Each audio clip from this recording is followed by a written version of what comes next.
This brand new mini workshop will teach you how you can tune into the superpowers within your own brand. This is about looking inward rather than looking outward, so that you can create a business that feels more authentic, that feels more aligned with you, and that will be attractive to the people who you want to bring into your business, who you want to work with, who you want to work for, who you want to serve. Tuning into the superpowers in your brand is important because leveraging the unique aspects of your brand is the surest way to attract the people that you want to work with. Now, I'm a brand strategist and brand mentor. I've been working with people to support them to identify the things that make their business or their brand and their outlook different from anybody else's, and to use this as a basis to build a differentiated marketing plan and to build a differentiated business offer, so that rather than feeling that you are constantly racing to catch up with the competition, you're constantly trying to copy somebody else, trying to follow the latest advice, you can tune in to what feels good to you and build a business that is unique, authentic, strong, and robust. So this is me. Over the next few slides, I'm going to explain to you what your superpowers are, how to find them, and how to leverage them, not just in your marketing, but throughout your whole business in order to create something that feels good for you. Okay? First of all, though, I'm going to explain a bit about what brand really is. Now, your brand is made up of a unique brand DNA, much in the same way that a human being is made up of a unique DNA. Your brand has its own blueprint that is different to anybody else's, and that comes from you. That doesn't come from out in the wider world. It doesn't come from learning strategies from other people. It comes from looking inward. The 5 elements of your brand DNA are these: your big vision. So first of all, what's your business for? Why are you running a business at all? Now, the way that I see it, running your own business is the surest way to make the impact that you want to make in the world whilst creating the life that you really want to live. It's so important, if you haven't already done so, to tune into your big vision, to think about what are you here to do in order that every step that you take can be building back from there. Second element, your perfect customer. Once you've got your big vision dialed in, you will be able to work out who is the most perfect customer for you to serve. Now, this doesn't mean who could you possibly serve, who could you work with, who could you help. It means who is best suited to you, who is the type of customer who, when you work with them, you will be moving towards the vision of the business that you want to run, who shares your beliefs and values. Thirdly, your unique difference. This is the thing that allows your perfect customer to understand that you are their perfect choice. And again, this is all about you. This is looking inward, not outward. These will be very often the things that have made you start your business in the first place, the things that you believe in, the way that you do what you do, the spirit that you bring to it. These things make up your unique difference. And once you've got these 3 things dialed in, you're ready to create your irresistible offer, which is the sum of your vision, your perfect customer, and the difference that you deliver, the way that you do what you do. And with those 4 things dialed in, you're ready to create a rock solid message that's going to stand out from anybody else's message because it is made up of these unique ingredients. Now, it all sounds relatively easy. I know from the experience of working with hundreds of businesses, in fact, over the last 20 odd years, that it's not always as easy as it looks. Finding what feel like the right answers to these questions can be really tricky. And this is where your superpowers come in. If you're a business owner building a business that you believe in, then the answers to many of these questions, what is my big vision? Who is my perfect customer? What is my real difference? What should go into my irresistible offer? You will find them by looking inside, identifying your superpowers, and leveraging your superpowers in every aspect of your business.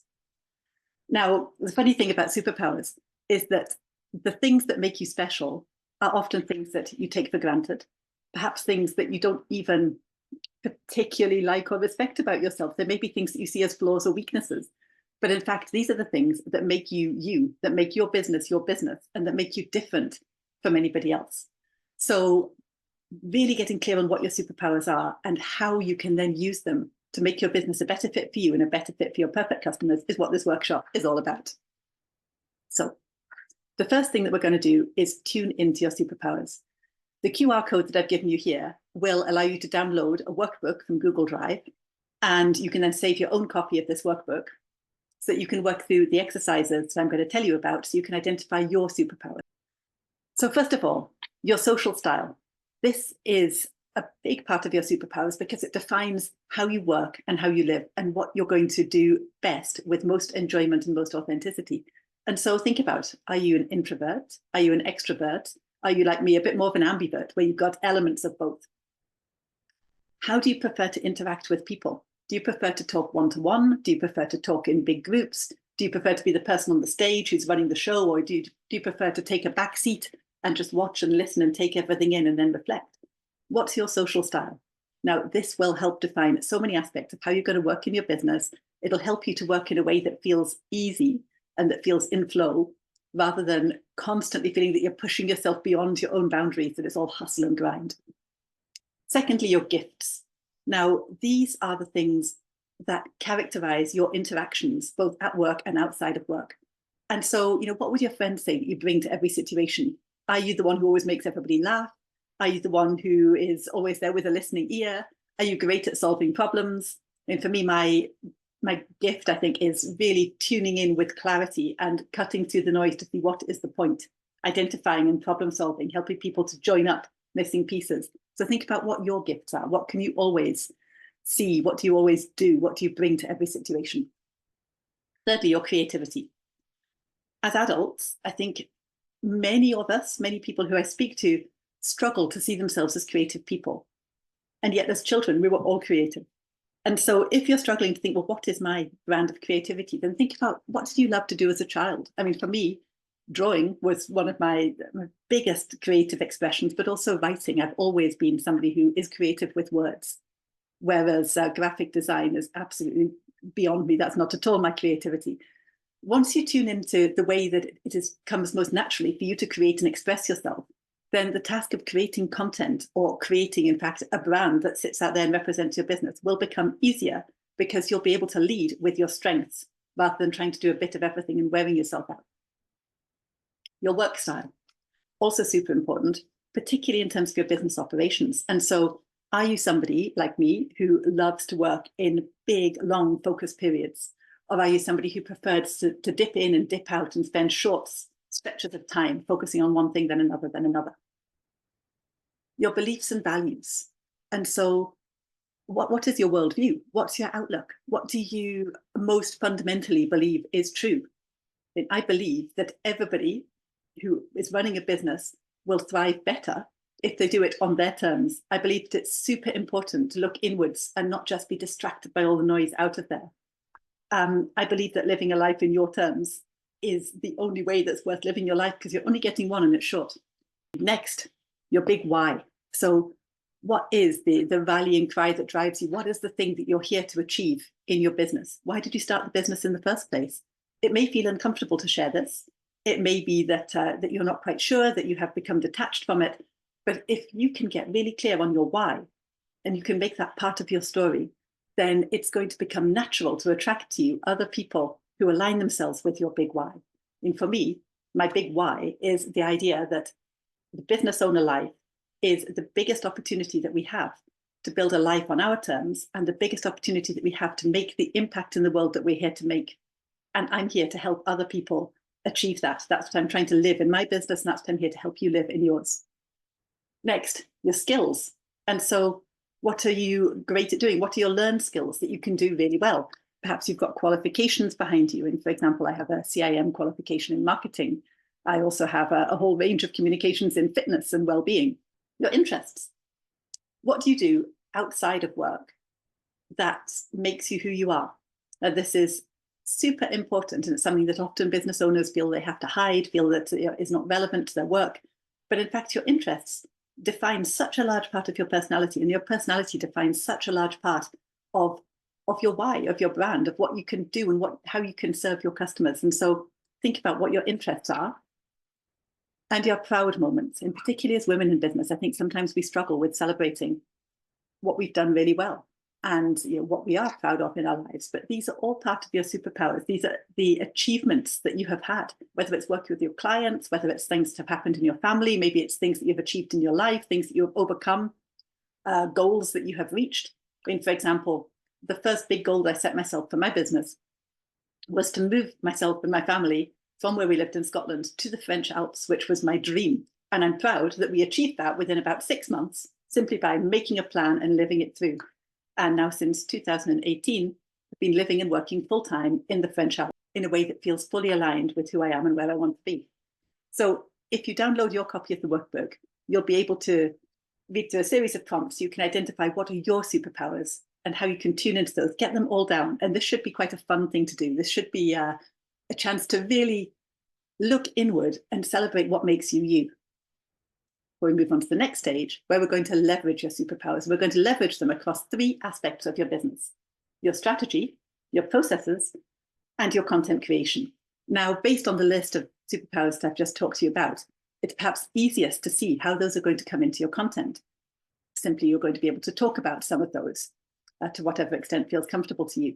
But beyond the way that they spill out into your content, there are also many ways they're going to affect the way that you build your business strategically. For example, understanding your superpowers will enable you to say no to all those things that you feel that you should do, that barrage of advice that's out there that says you need to be posting on 3 social media channels 4 times a week, that says you need to be attending networking sessions at least once a week, that you need to be saying yes to every coffee chat going. All the things that you should do are not rules. These are not hard and fast reality. These are just different people's opinions. And when you understand your superpowers and what fills up your energy, what makes you feel good, then it will be so much easier for you to build a plan that corresponds with what works for you. And that's the way that you'll build your business most efficiently and most effectively. It'll help you to recognize clients who are really aligned with you. Now, it'll help you take that step from I could help anybody to I want to work with people who share my worldview, who share my kind of vision of how work-life balance is supposed to be, who have a similar approach to their business, to the approach to my own approach. For example, I love working with people who are genuinely motivated by delivering their work. They're not building a business as an asset to sell, although that may, of course, be a possibility in the future. They're building their business to serve a purpose in life. So the more clearly that you can understand what drives you, then the better you can attract people who are driven by similar things. It can also help you to review your offer and the way that you deliver your work. Because once you've identified how you most prefer to work, what social styles suit you, what work styles work for you, then again, you can skim out all of the musts and shoulds and copycat elements that can very easily come into your customer-facing offer and refine it around something that feels good for you. Now, all of these are just ideas. And in the workbook, you'll find a further set of prompts relating to each of the individual superpowers, how it may affect or how it may be able to impact the way that you grow your business. Secondly, process. In an ideal world, we want to build a business where we are working entirely within our zones of genius. And by identifying your superpowers, you're going to be able to see more clearly what's great for you and what's not so good for you. You'll be able to see how to manage your time and energy on a day-to-day basis, so you can play to your strengths in terms of how you use your time, in terms of how you create content in order to raise the visibility of your business, so that you can do that in a way that feels good, rather than a way that feels draining and exhausting. And then the big one, content. And so once you're very clear about your superpowers, then not only will you have a better sense of who you are and what your brand is all about, you'll also have a really strong basis from which to build a content bank, so that you're not running out of ideas. You're not thinking, what do I want to talk about? What do I want to say? Having collected all of these aspects of yourself that are unique, then it should be relatively easy to dig back into this bank and think, right, here's content that I can share. Here are tips that I can share. For example, working as an ambivert person, how do I manage my energy? How do clients manage their energy? How do you manage yours? And so you'll be able to then open conversations that demonstrate a bit about who you are, a bit about the struggles that you have overcome or the triumphs that you have experienced, and invite your audience to become part of that story. It may also help you to change up your tone, because as new businesses in particular, I very often see that people build very middle of the road businesses, very vanilla businesses, because it's easy to think that you have to speak in a certain professional way, that your business has to present itself in a certain manner in order to be credible. In fact, this is not the case. The ideal scenario is that your business presents itself as accurately as possible. Now, if the way that you work and the way that you are is full of humor, then your business brand should be full of humor too. If the way that you work is very friendly and informal, again, that friendliness and informality needs to come across in the way that you express yourself. So by getting really clear on your superpowers then you can build a clearer mandate for how your business needs to speak, how your business needs to look and feel, in order that you can create something that is an absolutely accurate expression of what it's going to be like to work with you, changing up your tone in that way. So those are just a few ideas of how you can leverage your superpowers. There are more suggestions in the workbook, and indeed there will be more that you can think of as you work through it yourself. I hope that you're going to enjoy the process. Here's a little snapshot of the workbook so that you can see what you're going to get. And here's the QR code again, so that you can download a copy of that and start working through your own superpowers and identify ways that you can make your business feel more authentic, more aligned, more enjoyable, and importantly, more attractive to the people who you really want to work with.